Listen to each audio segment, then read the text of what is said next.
O número de casos só aumenta, em idades cada vez menores. Se chama Síndrome do Imperador e define as crianças e adolescentes que abusam de seus pais sem a menor consciência. A mãe costuma ser a primeira e principal vítima do pequeno tirano, que depois estenderá os maus tratos a outros membros da família, a não ser que isso seja tratado, como explica o psicólogo José Antônio Ramadã.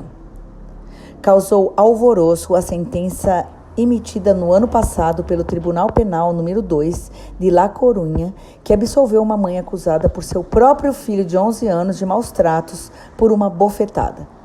Mas quais são as causas desse mal que transforma a vida familiar em um inferno? De acordo com os especialistas, existem diferentes fatores que podem coroar um imperador em casa. Pouca dedicação dos pais. O problema tem sua origem muitas vezes em progenitores ausentes que, para diminuir seu sentimento de culpa pelo tempo que não passam com a criança, lhe concedem todos os caprichos. Com isso, transmitem à criança a mensagem de que, apesar de sua solidão afetiva, é o centro do universo e os adultos estão ali para satisfazer todas as suas exigências. Falta de limites.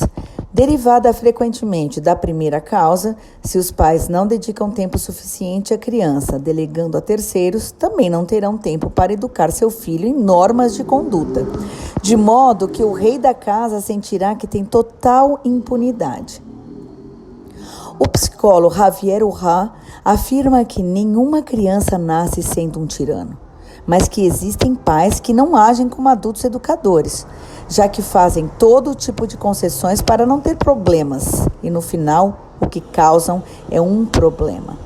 O juiz de menores Emílio Cataliud, muito conhecido por suas sentenças educadoras a jovens conflitivos, resumiu assim essa complicada situação em uma entrevista publicada no El País em 2006. Demos a eles muitos direitos, mas não lhes confiamos deveres. Perdemos o princípio da autoridade. Quisemos ser amigos de nossos filhos. Ser filho único. Não ter irmãos não leva necessariamente a se transformar em um mini ditador se os pais são conscientes de sua função educativa, mas pode contribuir para que a criança se sinta um monarca solitário. É muito interessante analisar os efeitos que a política chinesa de um só filho teve na psicologia de toda uma geração. Em um artigo para o jornal britânico The Independent, o jornalista Steve Connor fala de um exército chinês de pequenos imperadores, fruto da superproteção do único rebento por parte de pais e avós, que querem dar-lhes os luxos e privilégios que a eles foram negados. Isso, somado ao aumento da renda per capita das famílias, multiplicou os pequenos tiranos, até limites imprevistos. Connor afirma que as crianças chinesas atuais são menos altruístas e confiantes, mais tímidas, menos competitivas, mais pessimistas e menos atenciosas com os demais. Com exceção dos transtornos psiquiátricos, a síndrome do imperador é produto de uma disfunção educativa que pode ser corrigida. O psicólogo Vincent Garrido, autor do livro Os Filhos Tiranos, propõe 3 caminhos de atuação. Fomentar o desenvolvimento da inteligência emocional e a consciência. Ensiná-las a cultivar habilidades não violentas.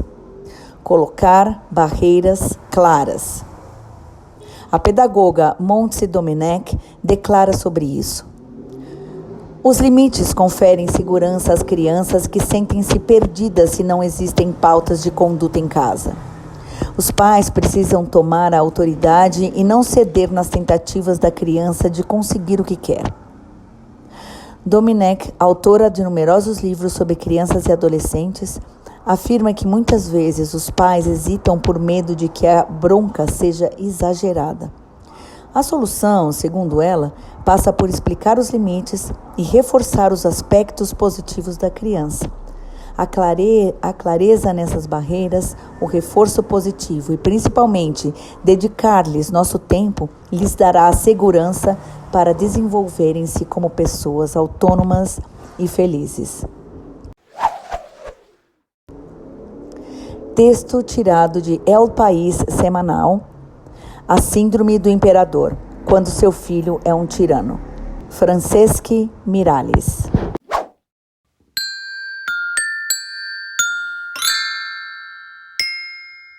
Criar com amor. Criar com afeto. Criar com alegria. Criar com asas. Cena 1. Eu sou a Júlia. Eu a Paola. E nossa mãe é a Paty Juliane do Criar com Asas. Cena 2. Eu sou a Constância. E eu sou o Bernardo. E nossa mãe é Dedé Lovitch do Criar com Asas. Cena 3. Oi, eu sou Valentina e eu sou filha da Rita do Criar com Asas.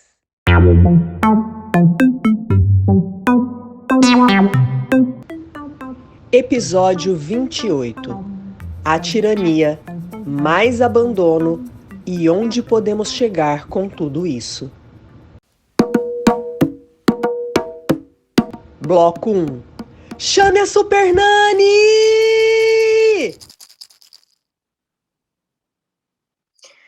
Olá, pessoal, bem-vindos, bem-vindas, bem-vindos a mais um podcast Criar com Asas, um podcast que, como 2020, foi o podcast que não terminou, porque no nosso WhatsApp a gente continuou falando dele, e falando, eu confesso que eu fiquei tentando convencer algumas coisas ali, mas não rolou.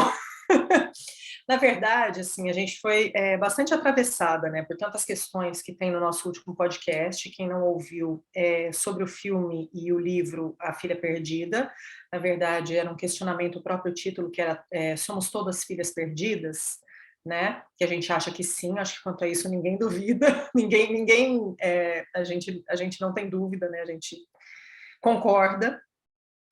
Mas além da gente, a gente recebeu também muito retorno, né? Muita gente querendo falar sobre, ou gente que só falou que gostou, ou que concordou, ou que não concordou, ou com quem discordou. Então, a gente sentiu que não era um podcast inacabado, que precisava de mais um episódio para tratar algumas questões. E é por isso que a gente está aqui hoje. Então, bem-vindos à segunda edição do Somos Todos Filhas Perdidas e Podcasters Perdidas. Certamente somos. Isso é uma coisa que a gente consegue afirmar, porque, nossa, reverberou muito. Porque o filme já reverberou, né? Então, uma assistiu, da outra assistiu, a gente sentiu a necessidade de falar sobre isso, e falando sobre ele, a gente fez uma metalinguagem, né? Porque de novo sobre alguma coisa que a gente disse naquele podcast. Então, bom momento a todos e todas. Sejam bem-vindos, bem-vindas. E vamos lá, vamos tentar desvendar esse mistério que está aí rondando a gente. Boa noite, bom dia, boa tarde a todo mundo. Realmente foi um podcast que reverberou bastante, né? A gente teve muito retorno e muitas mulheres procurando a gente para dialogar, para falar sobre. E é engraçado que algumas falas, elas chamaram a atenção. No dia da gravação do nosso podcast, é claro, a Rita acabou de dizer, somos realmente todas filhas perdidas, chegamos a essa conclusão. Mas tem muita coisa ali, né? Muita coisa no filme, muita coisa a ser dita. E no dia, eu e Rita, posso afirmar, eu acho, acredito, fomos surpreendidas quando a Dedé trouxe a questão da tirania das filhas, né? E a gente ficou pensando muito sobre isso depois. terminou o podcast, a gente continuou conversando sobre, para tentar entender que lugar era esse que a gente não conseguia chegar. E eu, particularmente, recebi uma devolutiva de uma mãe falando que, olha, realmente existe uma tirania. E me chamou a atenção, olha, isso chamou a atenção de mais pessoas, né, sobre esse lugar da tirania. E não sei, eu vou falar por mim agora, a princípio eu achei que era uma questão de linguagem, né? A palavra tirania, né? Então, que palavra é essa? Por que que reverberou tanto na gente? E depois eu fiquei refletindo bastante sobre isso e eu acabei lendo algo aqui era uma coluna antiga do Contar do Caligares, que ele fala que uma vez ele foi chamado para dar uma entrevista sobre a tirania infantil. E quando isso vinha na cabeça dele sobre a tirania infantil, vinha a Super Nani. Era aquele episódio que tinha um programa na TV e que a criança dominava a casa, né? Então, assim, essa tirania infantil, ela não é desconhecida da gente, quando a gente imagina o que é tirania, né? Então, assim, e tirania infantil da criança, imediatamente a gente vai para esse lugar. E ali eu falei, não, é esse lugar que eu imagino a tirania infantil.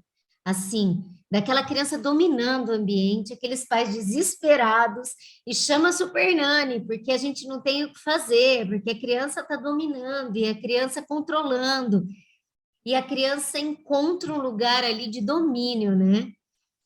Só que depois eu fiquei pensando, mas por que então incomodou tanto?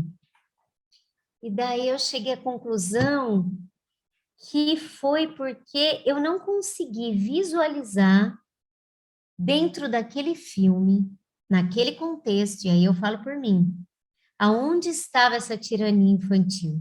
E aí agora eu vou chamar a Dedé, porque ela puxou isso no podcast anterior, então a minha pergunta é, Dé, por que que você trouxe a tirania infantil nesse lugar, aquele dia, falando sobre esse filme?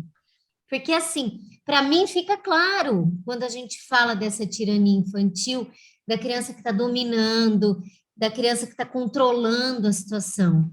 Mas ali, para mim, eu realmente visualizo uma criança muito vítima da situação. Eu ainda vejo uma situação de abandono, uma situação de desespero da criança. Então, naquele contexto, eu enxergo. Quando traz o episódio da Super Nani, para mim fica claro. A criança está dominando, os pais, ai meu Deus, o que que eu faço? E ela é o que ela quer comer, ela se joga no chão, ela grita, ela consegue.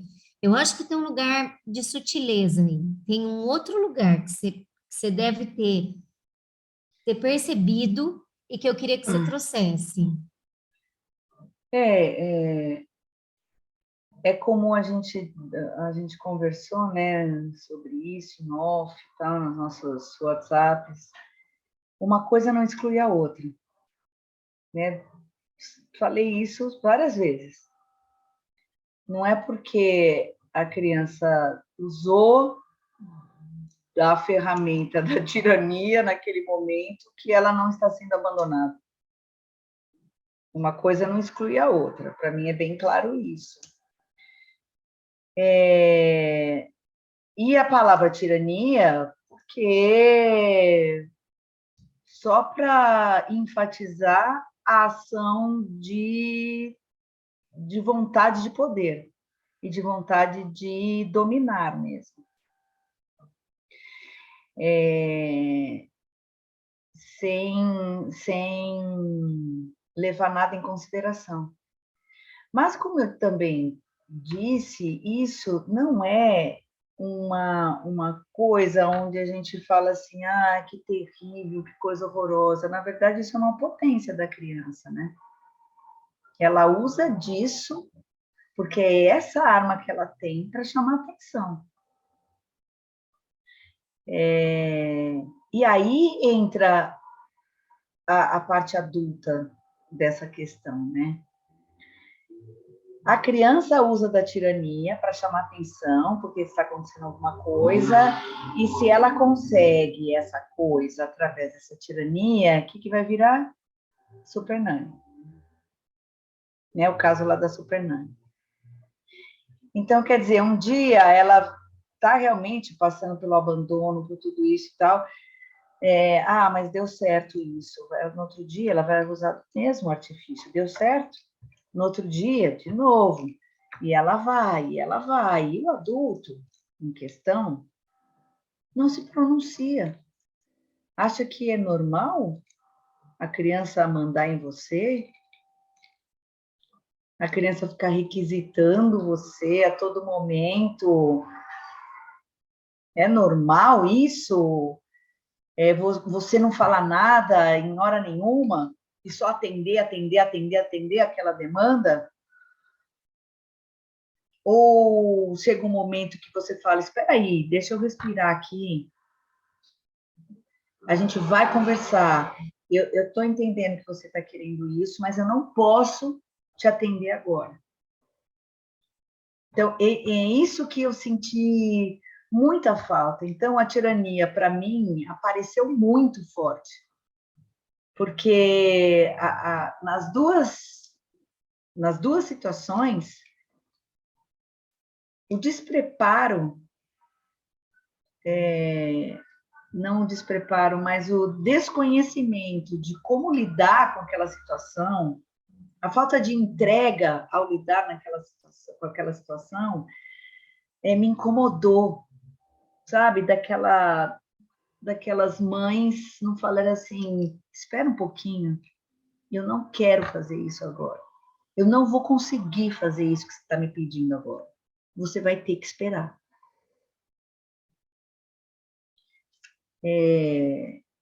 Porque por mais que a criança esteja pedindo socorro, a mãe também pode estar pedindo socorro. Só que para ela pedir socorro, ela tem que primeiro apagar um fogo, que é aquele. Se ela não apagar esse fogo, daí vira um inferno. Daí sim a palavra tirania entra no sentido da criança não enxergar mais nada. O que importa é só ela. Poxa, mas a gente vive numa sociedade, numa comunidade, como queira chamar, e a gente tem que pensar nos outros. Mas quem ensina isso para a criança? A convivência. A convivência ensina isso para ela. E essa convivência é a atitude dos outros com relação à sua atitude. Então, se ela queria aquele beijo naquele momento, chegou uma hora que ela estava... Quem assistiu o filme, assiste de novo nesse pedaço. Vai chegar uma hora, ela não está mais nem aí para esse beijo. Ela nem acredita mais nesse beijo quando ela está pedindo. Pode pôr de novo lá. Mas ela quer. Ela quer. Ela nem sabe por quê. Representa outra coisa. Então, né? Não, deixa eu acabar. Para mim, deixa eu acabar. Bom, eu deixo. E ela... Eu deixo. Mas, Rita, você vai entrar num lado que eu não gosto de entrar. A gente não entra na força da situação, do encontro e do desencontro. A gente vai entrar no psicológico. E o psicológico não leva a lugar nenhum. Por quê? Porque você tem um sentimento com relação a isso, eu tenho outro sentimento. Agora, se a gente pegar aquele momento, a gente pode... Eu até posso pôr aqui. Depois, acho que eu vou pôr. Legal. Quem estiver vendo no YouTube vai ver, quem estiver escutando vai escutar. Porque dá até para só escutar. O que acontece? Entra ali num jogo, não proposital, porque nem sempre a gente entra em jogos de uma maneira proposital, pensando em fazer aquilo. E uma criança jamais vai entrar num jogo pensando em fazer aquilo. Ela entrou no momento ali, na presença dela, e ela viu que, ela entrou naquela pegada. é isso que eu vou conseguir, eu preciso disso, eu preciso disso, eu preciso disso, ela não está nem mais raciocinando. E a outro caso que eu levantei também, que era o caso da praia, né? Da menininha com a Helena, que chama a menina, né? Com a mãe. E a mãe está deitada ali, de saco cheio, assim, explícito. E o que me irritou não foi a menina, foi a mãe não falar com ela não falou nada. Ela estava de saco cheio. E é nesse momento que a gente faz besteira. Então, mas acho que essa ausência, né? Essa ausência que incomoda. Isso. Incomoda Nem para a falar para criança, ela, para. incomoda a gente. Mas é esse lugar, assim, de se estabelecer um limite para mim, um limite para ela, um limite para todo mundo. Mas, Paty, por que a mãe estava no limite. Porque nas escolas a gente se depara com vários tiranos. Vários. Assim, na sala de aula tem 20 crianças. A gente tem que ter regras, gente. Senão, o que vai virar aquilo? Então, tem algumas regras que precisam ser seguidas. E tem crianças que olham para você e falam, eu não vou fazer isso. Mas por que você não vai fazer? Porque eu não quero. Eu não vou fazer isso. Ela não sabe nem por quê. E ela não tem a mínima ideia que aquilo que ela está fazendo está prejudicando todo mundo. Mas ninguém ensinou para ela isso. Né? Então, ela vai com a força dela, ela vai com toda a força que ela tem para aquilo, de alguma maneira, ela tem várias questões aí que a gente entra lá no psicológico, o Vitor, ela quer chamar atenção. Mas aquilo funciona, né, mas aquilo funciona. Para ela está funcionando. Funciona, sim. E daí você fala, pera um pouquinho. Mas, volta lá no beijo. É psicológico? Na verdade, é um jogo de necessidades. Cada uma quer suprir a sua. Só que uma poderia ter consciência, porque eu acho que vem quem tem a responsabilidade nessa hora, e aí eu concordo com você, é preciso falar, impor os limites. A outra não tem, a outra usa as armas que tem. Não tô... aqui eu acho que tem uma coisa que a gente sempre fala muito sobre isso, que é não menosprezar a personalidade mesmo, né, de uma criança, a potência dela e as coisas, mas ela está aprendendo no erro e acerto ali. A infância é um construir de personalidade, não, de personalidade também, né, de como ela vai lidar com aquilo que ela é, com aquilo que ela recebe do meio. E ali, para mim, o dedo é uma disputa, sim, é uma disputa de poder, não é de poder, é pela necessidade de ser suprida, né? Se a gente lembrar, a cena que vem anterior a essa é a mãe numa masturbação, que eu acho que, assim, óbvio, toda mulher deve e tem todo o direito de fazer isso, mas é uma irresponsabilidade, no meu ponto de vista, que ela faça aquilo ignorando a presença das filhas, que podem, tanto que entrar a qualquer momento no espaço. Ou ela está querendo mesmo mostrar que ela está ali com o espaço dela. Assim, eu estou falando de incômodos meus muito... E aí vem a cena do beijo, então assim, fica clara para mim essa angústia da mãe querendo um espaço dela, querendo se libertar disso, para mim é claro. E aí entra, a menina precisa do beijo porque ela quer atenção, elas vão lá para a mãe, elas estão brincando as duas, se divertindo e tal, mas elas vêm porque elas querem a atenção da mãe. E a mãe quer a liberdade de ter o momento dela, super compreensível e justificável, mas naquele momento não dá, ou então ela faz isso que você falou. Ela vai sair, ela vai ligar para a mãe que ela não quer que cuide das filhas, ou ela vai chamar para o marido e falar, você vai ficar agora. Tem uma cena, né, que ela pede, que ela fala, fica aqui porque eu preciso fazer minhas coisas, não tem? Que ele não pode, ele fala que não, que ele está ocupado, enfim. Sim, tem.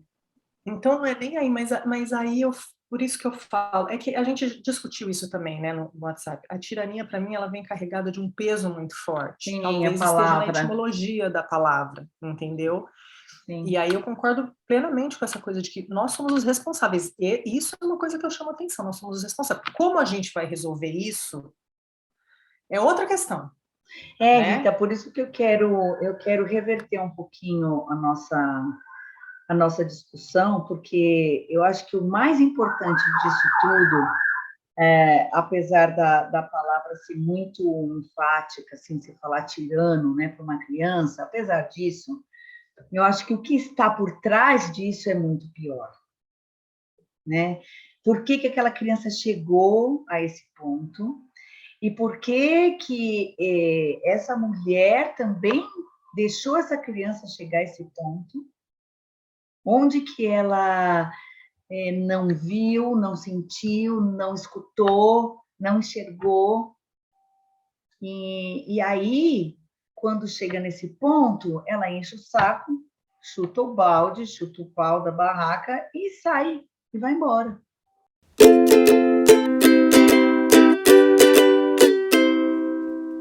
Hora do jabá. Se você gosta do nosso conteúdo, pense em nos apoiar com qualquer valor mensal e colabore com a mídia independente.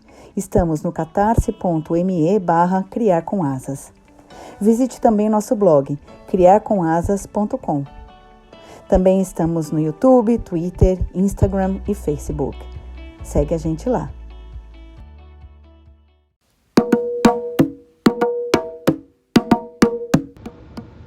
Bloco 2.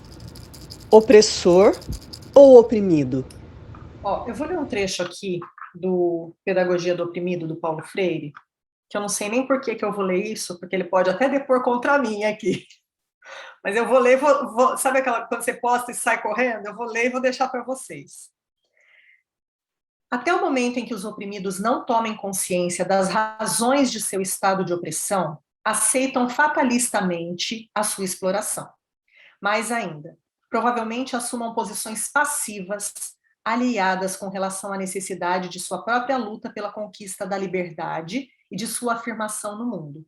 Nisto reside sua conivência com o regime opressor. A pouco e pouco, porém, a tendência é assumir formas de ação rebelde, num que-fazer libertador. Não se pode perder de vista esta maneira de ser dos oprimidos, nem esquecer este momento de despertar. Dentro desta visão inautêntica de si e do mundo, os oprimidos se sentem como se fossem uma quase coisa possuída pelo opressor. Enquanto no seu afã de possuir, para este, como afirmamos, ser é ter à custa quase sempre dos que não têm. Para os oprimidos, no momento de sua experiência existencial, ser nem sequer é ainda parecer com o opressor, mas é estar sob ele, é depender. Daí que os oprimidos sejam dependentes emocionais. E aí, quem é opressor e quem é oprimido? Então, é que quando a gente fala de criança, né, é difícil, né? Não tem como. Você entende onde me pega quando a gente usa, por exemplo, a tirania? Porque, assim, não dá para você colocar uma criança no papel de oprimido. Paty, eu digo mais aqui. Mesmo quando você me traz o papel da Super Nanny, eu consigo ver atrás daquele inferno que eles mostram as crianças fazendo, de novo, irresponsabilidade de quem está cuidando do barraco. Então, é exatamente sobre isso. Claro que é. Exatamente. É uma irresponsabilidade, Rita. E aí entra o papel do adulto. Então, quando a gente fala de tirania, a gente imediatamente liga uma relação de poder. A gente pensa na relação de poder. Só que é desproporcional, porque nós estamos falando de criança, que depende desse adulto. E que precisa desse limite, precisa dessas regras. Então, assim, essa criança vira esse tirano porque ela está pedindo isso, né? Ela tá pedindo algo que ela não tem. Você já pensou que criança, coitada dessa criança que depende desse adulto, que deixou essa criança chegar a esse ponto? É uma coisa assim, desesperadora. Olha, essa criança está realmente perdida. Gente, a gente passou por isso, né? De novo, a gente vai dar o exemplo da pandemia, que não acabou, né, gente? A gente pode para ser que seja lembrar. no final, mas vivemos ainda. Mas eu acho que foi uma situação muito, muito pontual disso, né? E a gente sabe, porque a gente esteve ali de mãos dadas, à distância, com álcool gel e luva, mas a gente estava ali. E assim, quem não passou por isso, de ter momento que a criança estava pedindo socorro, porque ela estava trancada, impedida de ver seus pares, e a gente também estava destruída, sabendo de gente que morreu, sem saber o que estava acontecendo, o que estava por vir, sem saber direito como proteger os nossos próprios filhos, né? Como se a gente tivesse controle de tudo, mas né, o básico ali era assim, Mínimo, né? era pensar assim, se acontecer alguma coisa com um de nós dentro de casa, quem vai socorrer? Né? Era assim. E aí, às vezes, era isso, era você lidar com a criança, e não adianta. Quem é que tinha que respira fundo, pede ajuda aí para alguém que você conhece e volta? Ou, beleza, deixa rolar. Teve o deixa rolar, né? E aí a gente está colhendo os frutos agora, basta abrir as manchetes e ver tudo que está acontecendo por aí, casos que a gente sabe, às vezes, até próximos de consequências disso. E está todo mundo se reerguendo, está todo mundo se reerguendo. Né? A gente está todo mundo como humanidade passando por um processo de se reerguer, né? E é isso, assim, era lidar com isso, com essa inconstância da nossa capacidade de atuar num papel que a gente tinha até um certo conforto até então. Com todo mundo com os nervos à flor da pele, com todas as inseguranças que a gente tinha. Então, se a gente para e olha para esse momento, fica muito claro, por exemplo, os momentos que a gente precisava chegar e falar, olha, hoje eu preciso dormir, ou eu preciso parar, eu preciso ler um livro, eu preciso, sei lá, me enfiar embaixo das cobertas e tá tudo bem, porque a gente realmente, sabe, lidar com a verdade, porque a vida, ela é orgânica, ela é fluida. Mas você tem que estar muito inteira, né? Muito na presença e na verdade. Você usou essa palavra verdade, é isso. Então, quando a Dé diz, dá uma aflição, porque ela tinha que falar, não, agora não, não vou, não quero. E por que que não faz isso? Porque está completamente desconectada, está completamente entregue. Então, assim, não existe essa presença. E aí que tá. A criança ela vai crescendo, ela vai entendendo essa relação de poder, ela vai entendendo que ali ela consegue dessa maneira chegar no adulto, nem que seja para o adulto explodir, claro, é uma maneira de você ter o adulto, de uma certa maneira você tem atenção, né? É isso mesmo, é disso que se trata. Se a gente for olhar para isso, a gente pode dizer que o choro de um bebê é um passo de tirania, porque a maneira que ele tem de chamar a nossa atenção e de pedir a comida, ou de avisar que ele está molhado, ou de avisar é uma atitude de tirania? Aí a tirania já cai num outro nível para mim. Porque o que mais te atrai quando você está lá com o seu bebê, na sua experiência, né? Ele chora, todas as atenções se voltam para ele. Eu acho que o que me pega agora, dando esse exemplo que me veio agora, para mim, acho que... É que você relativizou uma coisa que não tem relação. Não, Dé, é que eu estou pensando na coisa da ter consciência de ser tirano. Mas a criança não tem consciência do ser. Eu acho que aí que me não, pega, entendeu? Ela não tem consciência, Rita, mas você deu um exemplo de um bebê que é uma necessidade absoluta. Agora, mas a criança... todas são necessidades. Eu sei, mas a criança consegue perceber um jogo ali. Nós estamos falando de um jogo. Mas a criança sabe ali. O choro é um jogo da criança. Ela entende que quando ela chora primeiro porque ela está ou com dor, ou com fome, e aí ela entende que aquilo, assim como um sorriso, às vezes ela mas quando o ela bebê, percebe a linguagem do bebê, Rita. Tudo bem. A linguagem de uma criança abandonada é fazer a birra, a briga. Eu vou trazer uma cena do filme que é da praia, que a gente fala da praia sempre quando elas estão na cadeira. Quando a menina some no meio, quando está todo mundo procurando a boneca, E quando, eu esqueço o nome dela, da personagem principal, encontra ela está brincando, né? Leda, né? A Leda. Leda. A Helena está brincando. E quando a Leda chega, aí ela, minha mãe, minha mãe, minha mãe. A menina não estava feliz, tranquila no canto dela naquele momento, afastada daquele universo? Não sei. É uma cena que sempre me vem, assim, de que ela precisava se ausentar daquele mundo doido de pressão. Sabe que já me aconteceu isso, né? Eu cheguei numa praia, fazia 5 minutos que a gente tinha acabado de chegar, e a gente começa a ouvir uma mãe gritando o nome Maria, Maria, daquele jeito desesperado. Já olhei para minha irmã olhou para mim, essa é uma mãe, perdeu a filha, e a praia inteira começou a procurar, todo mundo começou a procurar, gente, eu fui andando lá para frente na praia, eu achei exatamente do mesmo jeito que a Leda achou, eu achei a menina, fui eu que achei a menina. Eu trouxe exatamente daquele jeito a menina. Os pais vieram alucinadamente, pegaram a menina, nem viram quem eu era. Mas, gente, foi tão igual. Você devolveu a boneca? Claro que não, né?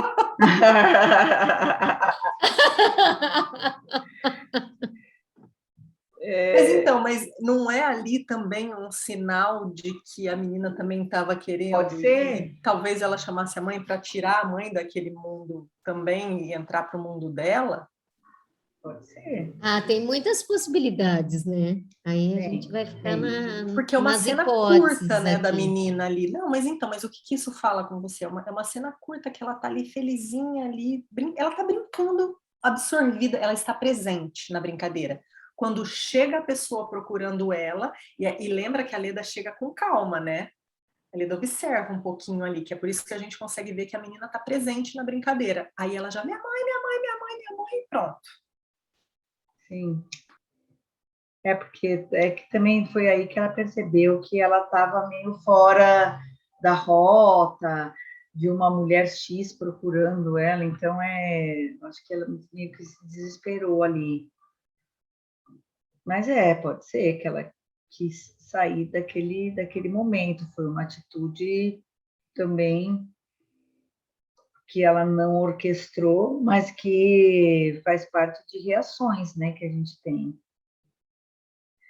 Mas, por exemplo, né, a gente voltar lá na história do bebê, a gente falar que o bebê é um tirano, é a mesma coisa que a gente falar quando aquela grande besteira, né? Não fica com ele no colo que ele vai acostumar. Que bom que ele vai acostumar com o colo da mãe, né? Que coisa, né? Porque aí você está querendo dizer que ele manipula. É o bebê manipulador. Então, mas é isso que pega para mim. Quando eu falo da criança tirana, eu estou começando a chegar um pouco aonde vocês estão. A Dedé chegou primeiro, hoje eu já senti a Paty chegando, eu falei, ixi, já estou sozinha, mas eu quero chegar, entendeu, nesse lugar. Começa que eu estava com roupa de fio aqui, as duas de alcinha, para quem está vendo no YouTube, eu já fui até tirando o casaco aqui, deu até calor. É um calor insuportável. Então. A Paty que está em Sorocaba, tá louco, lugar quente. Mas aí o que eu quero dizer é isso, assim, para mim, os lugares que pega, quando falo em tirania, eu vou voltando para todas essas coisas que eu acho que é uma coisa. A gente até falou sobre isso, né? Que a gente tem que ter cuidado, porque às vezes a gente usa umas palavras que a pessoa se apega àquela palavra. Como eu me apeguei ao tirania, mas para lutar contra ela, que é isso, assim, que fique claro aqui, gente, eu acho que as necessidades do bebê, tudo isso que vocês falaram, a gente tem que atender o bebê, é a comunicação, é a linguagem dele, mas eu também acho que é a linguagem de uma criança.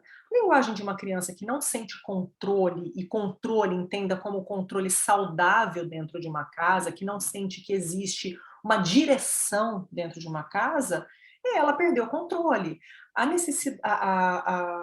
A ferramenta de uma criança, por exemplo, o bebê, é aquela história, né? Se você deixar ele chorar 1, 2, 5, 10 dias, um dia, de alguma maneira, ele vai entender que ele não pode contar com você. talvez ele pare de chorar. Que triste, né? Que triste. Então, a tirania, ela me pega, quando a gente fala na tirania na infância, ela me pega muito nesse lugar, sabe? De manipulação, eu acho que é isso que a gente... E a gente falou sobre isso, né? De tomar cuidado. Não é sobre isso que a gente está falando. Ô, Rita, mas eu acho que a gente está falando a mesma coisa, só que talvez é um nível diferente. Ou a gente chega no extremo quando a gente fala dessa criança que está lidando com a tirania. Então, assim, é isso que você está falando, realmente, é uma necessidade. Não é que ela age pensando nisso, não é isso. Mas eu acho que é um jogo recorrente que ela vai acostumando e daí ela vai entendendo.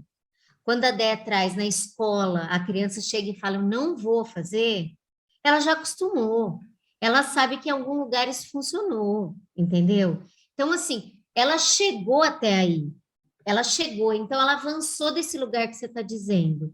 Vamos colocar assim, era uma necessidade que não estava sendo atendida, ela não tem presença, talvez, de alguém, ela não tem o limite que ela precisa, mas aí ela saca que fazendo dessa maneira ela chama atenção, entendeu?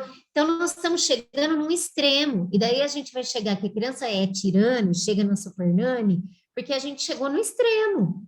A criança sabe que se ela gritar, se jogar no chão ou agir de alguma maneira, ela vai ter atenção, que ela não conseguiu ter anteriormente. Dessa uma ferramenta. necessidade que você está dizendo, exatamente. Então, eu acho que a gente chega nesse lugar. Então, a gente está falando a mesma coisa, mas que é um passo que a gente avança aí da criança entender que ela entrou nesse jogo. Nesse jogo que não é intencional. Não é, claro que não é. Eu não vou querer ser tirana, criança tem essa manipulação. Não é isso. Não. Mas ela saca, que ela chama atenção. E que ali ela tem um poder. Claro que ela tem. Porque o adulto vai olhar para ela, para o bem ou para o mal, mas vai olhar, entendeu? Vai. Eu acho que é isso.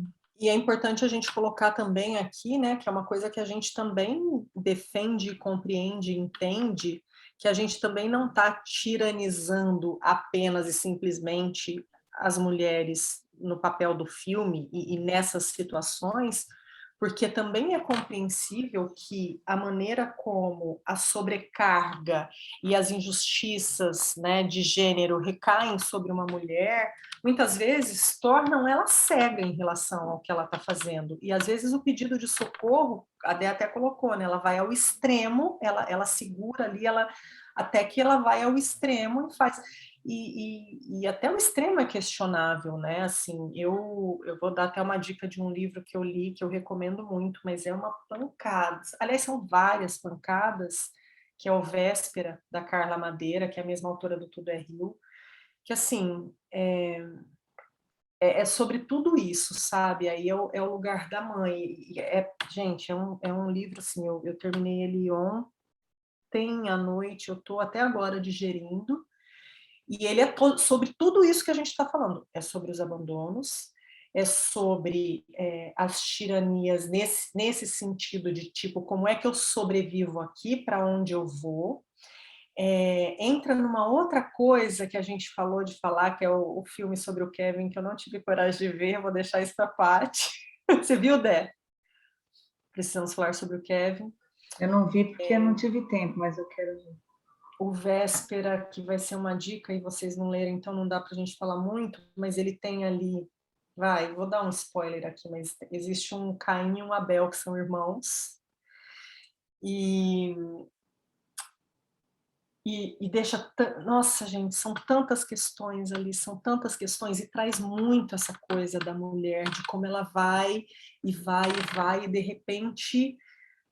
E o Véspera é justamente por isso, acontece uma coisa, que é logo no começo, e aí começa a se voltar para as vésperas, entender o que levou aquilo, né? Como é que você chegou àquele ponto?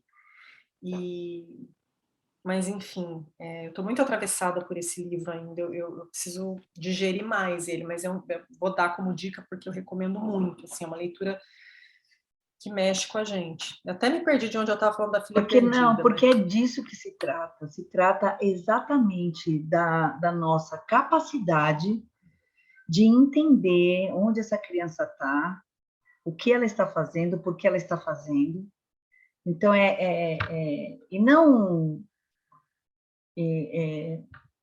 E para a gente chegar a esse ponto, a gente precisa ter a maturidade, a gente precisa ter uma vida na maternidade que seja rodeada de pessoas que compartilham essa maternidade e essa criação, senão a gente não consegue ter a ideia, né, essa ideia ampla do que está acontecendo. Então, a gente fixa nesses momentos, esses momentos irritam, você não consegue se livrar deles, e eles vão somando, você vai enchendo.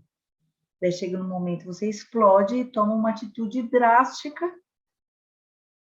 né, como foi tomado na Filha Perdida, e você simplesmente vira as costas e vai embora. Sobre isso me vem a questão da solidão dessas mulheres, né? Isso, essa tirania é o de menos para a gente conversar e para a gente problematizar aqui. E esse véspera é um encavalamento de solidões que vão vindo, entendeu? Tá vendo? É isso.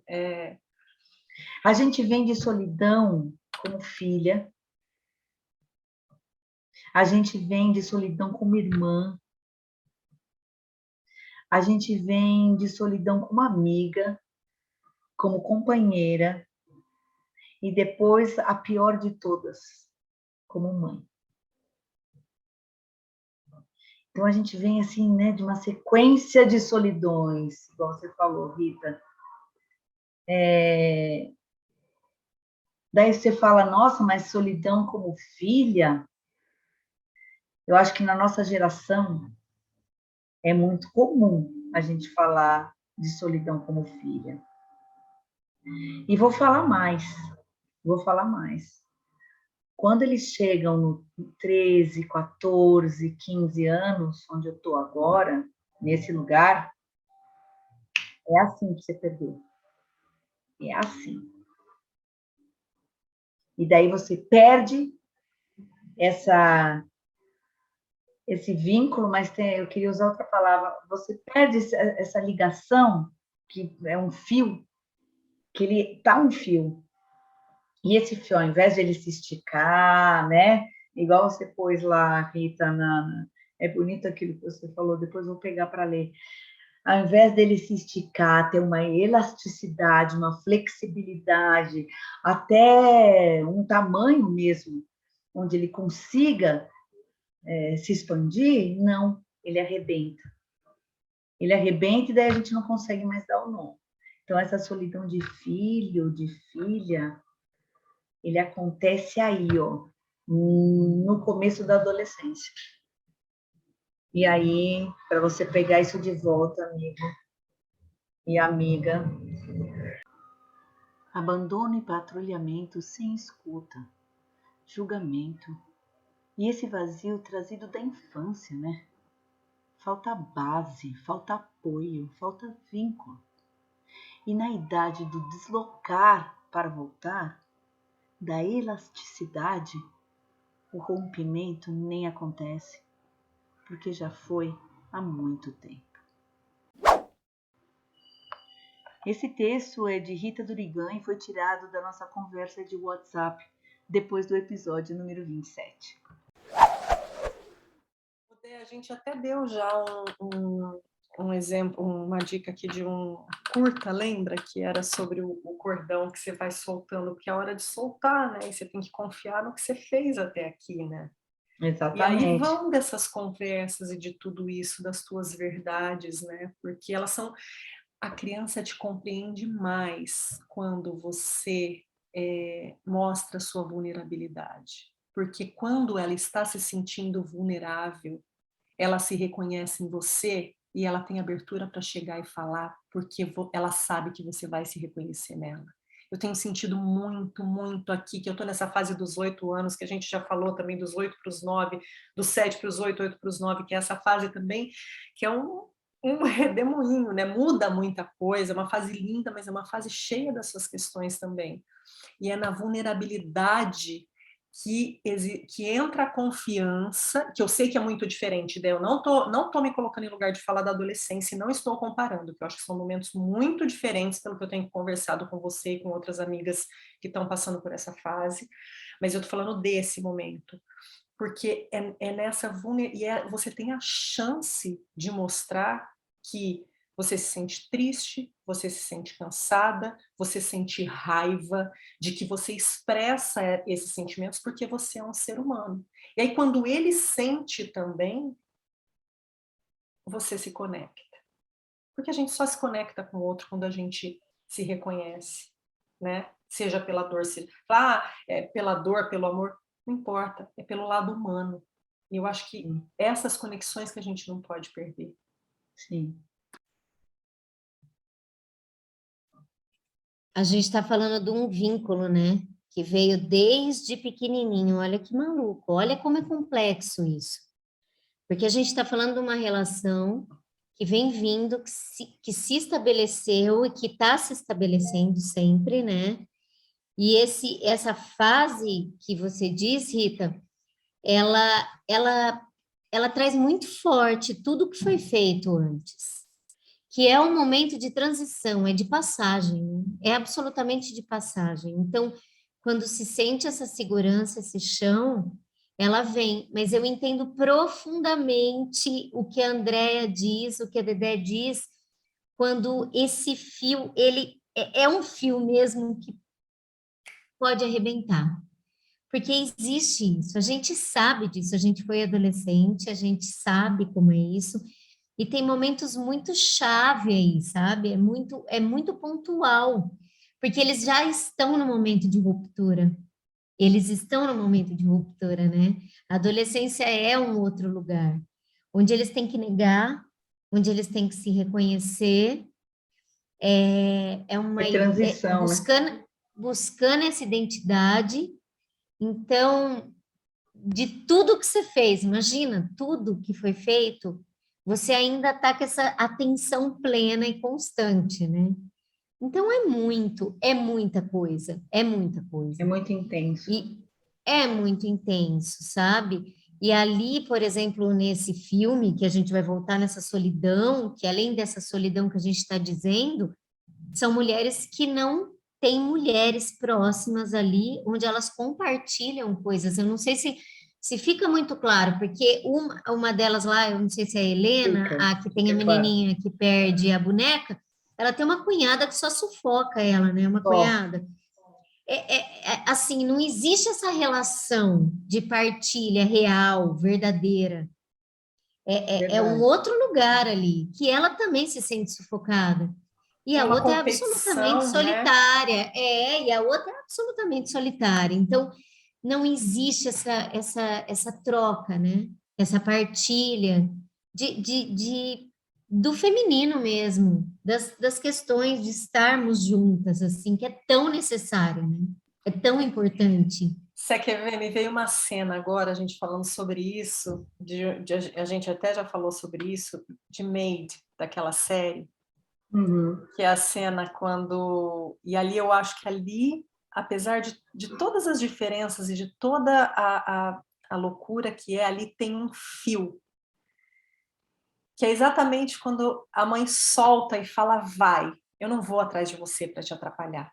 Nossa, eu vou ficar porque eu escolhi a gente falou sobre isso, lembra? A gente falou, me lembrou, olha, me arrepia, porque lembrou muito isso, assim. É bonito demais. O trabalho foi feito e ele, assim, e a gente não enxerga isso até esse momento, né? E aí quando acontece isso, e você fala, porque tem aquela cena antes romântica, linda da praia, que você fala, pronto, tudo se resolveu, uma vai ter cola, a outra vai ter ajuda, a outra vai sair das questões dela e dos relacionamentos abusivos. E não, a cena assim, você solta a pipa e fala, vai, é hora de você voar, né? É isso, assim. Como ela não foi egoísta, né, aquela mãe. Como ela não foi egoísta. É muito bonito. Depois que você assiste alguns episódios, você vê que você até fica meio assim com a mãe, né? Mas depois você vê que ela não foi egoísta. né? Em momento nenhum. E, de novo, gente, que fique claro, né? Às vezes a gente fala, eu costumo falar muito, a gente fala sobre a questão da responsabilidade do adulto e tal. É muito importante a gente ter em mente que todos esses processos de transformação pelos quais a gente passa, que os nossos filhos passam, a gente está passando junto. A gente está crescendo junto, a gente está vivenciando junto, a gente está aprendendo junto. É uma transformação para a gente, né? É uma transformação, então assim, não é que você já sabe, eu tenho uma só, mas eu acredito que mesmo vocês que têm dois, assim, não é porque você já foi mãe ou porque você não sabe, você está aprendendo a ser. Então tem uma única saída que eu vejo, que é a presença e é a verdade, não tem como. Porque não significa que você vai estar bem naquele momento. Um filho é completamente diferente do outro. Um filho é completamente diferente do outro. É isso que você está dizendo. E outros momentos. Gente, assim, eu posso falar aqui, eu nunca falei isso, mas assim, a Paty trouxe, né, há um tempo atrás para a gente sobre a questão do primeiro, do segundo setênio, eu fui estudar tal. A passagem do primeiro para o segundo setênio da minha filha foi no meio de uma pandemia, foi completamente diferente de tudo que eu imaginei, de tudo que eu sonhei na minha cabeça, e eu estava passando por um momento muito difícil. Então, assim, não vai ser, não adianta você fazer lá a tua listinha de como você quer que a sua vida seja, o seu roteiro. Não cabe no roteiro. Não, você até pode fazer, só não fica criando expectativa. Só não acredita. Só não acredita. Faz, guarda, escreve um livro, manda, quem sabe alguém resolve. Sim. E é Bom, isso. Eu acho que a gente já deu várias voltas, né? A gente falou sobre coisas a partir da palavra tirania.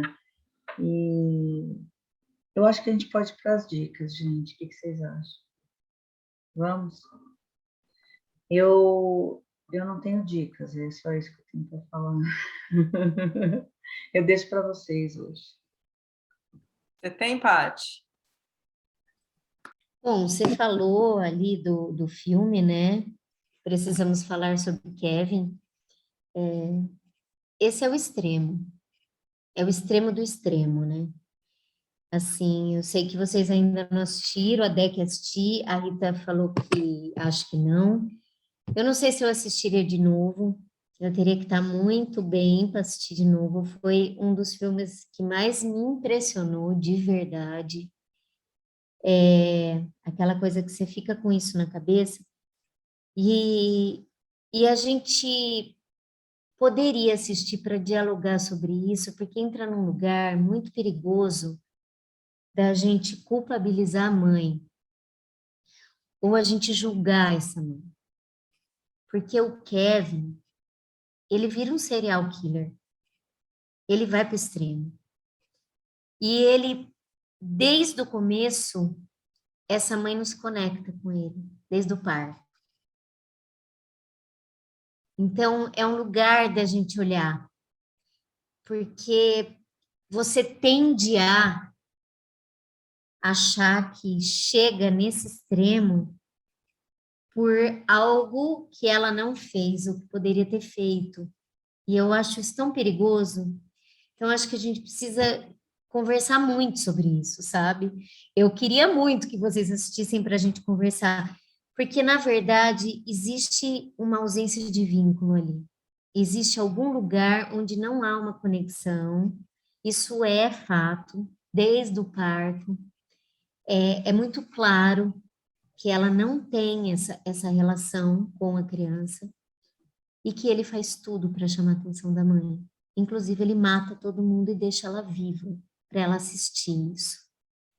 Então, a gente chega num extremo doloroso, terrível, e que eu não sei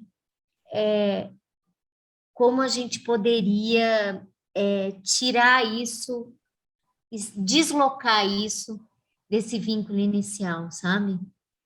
Isso é uma coisa que a gente poderia conversar bastante ainda sobre. Mas é um filme que vai nesse extremo de chamar atenção, nesse extremo de querer essa atenção, e entra um pouco disso, dessa mulher, dessa mãe, dessa solidão. Sim. desse lugar de não reconhecimento nessa maternidade e dessa criança que está se debatendo, que vai para um extremo, sabe? Então, é a única coisa que eu pensei quando a gente trouxe um pouco dessa tirania, me veio isso, e é um lugar de muito incômodo esse filme, muito incômodo. Acho que é isso. Tá, vou tentar ver. Bom, eu falei do Véspera, da Carla Madeira, eu acho que é um livro também que tem que ser lido, mas é um livro, assim, fica ali, batendo, tá aqui tô digerindo. Tem um outro que eu li também, que esse eu confesso que eu procurei, não achei em português, então é para quem tiver acesso e conseguir ler em inglês, que é o The War That Saved My Life, A Guerra que Salvou Minha Vida, né? Que é a história de dois irmãos que, enfim, eles estão vivenciando a guerra, moram em Londres, e é sobre uma mãe que... Eu fiquei bastante assustada. É um livro infanto-juvenil, ele é recomendado para de 9 a 12 anos, mas foi um livro que a Valentina ganhou, com a recomendação de que eu visse primeiro, de que eu lesse primeiro, e que eu acho que precisa segurar, porque o papel da mãe ali é um papel muito complexo, assim, a maneira como ela trata a menina, enfim, mas eu recomendo. E aí eu vou trazer 2 filmes. Um é o Cidade dos Homens, para a gente assistir, vocês provavelmente já assistiram, né? Antigo pra caramba, mas para a gente assistir prestando atenção nos papéis do Laranjinha e do Acerola, das duas crianças que são as personagens principais, que acho que traz um pouco disso, né? Onde é que eles se aproximam, onde é que eles se distanciam ali. Eu fui rever algumas cenas e rever porque fazia muito tempo que eu tinha visto. Eu vi que parece que tem uma série que a Globo fez há muito tempo atrás também, que são eles crescidos e os filhos deles se relacionando. Essa eu não vi, mas fiquei super curiosa, então fica a dica. E tem o Cidade de Deus também, que tem essas crianças sobrevivendo ali naquela situação de favela. E que é importante a gente olhar para as crianças. Eu também revi algumas cenas esses dias que a gente ia falar sobre isso, e acho que é importante a gente olhar assim, para aquelas crianças e para aqueles papéis que são muito bem trabalhados e muito bem marcados. Então é isso. Cidade de Deus é um dos meus filmes preferidos, assim. Eu já assisti umas 3, 4 vezes. Não, e a maneira que ele educa as crianças, né, o exército dele, e aí você começa a ligar uma coisa com a outra e você vai vendo. Ali tem um pouco dessa coisa da personalidade, como uma criança lida, como a outra lida, que é outra coisa que a gente nem falou sobre isso, né? Sobre as necessidades diferentes de cada criança, de cada ser, de cada mãe, de cada, né? Não, e por que um virou o Zé Pequeno e o outro virou o repórter, né, o jornalista? Eles moravam no mesmo lugar, aconteciam as mesmas coisas. Nossa, isso daí é muito louco, né? Não, é assim, é olhar e... Muito bom. Bom, é isso então, gente? É isso. Acho que sim. Então, mais um saindo do forno. Mais um. Então, tá bom, gente. Tô saindo mais aliviada agora. Acho que agora né? entregamos, acho que sim. Chegamos. É isso aí. Rendeu, hein? Mas chegamos. Gente, obrigada, beijo. Obrigada, gente. Até a próxima. Tchauzinho. Beijos. Tchau. Vinhetas, Julie e Paola. Vozes da introdução, Bernardo, Constance, Júlia, Paola e Valentina. Mandalas e avatares, Constância. Edição, Dedé Lovitch.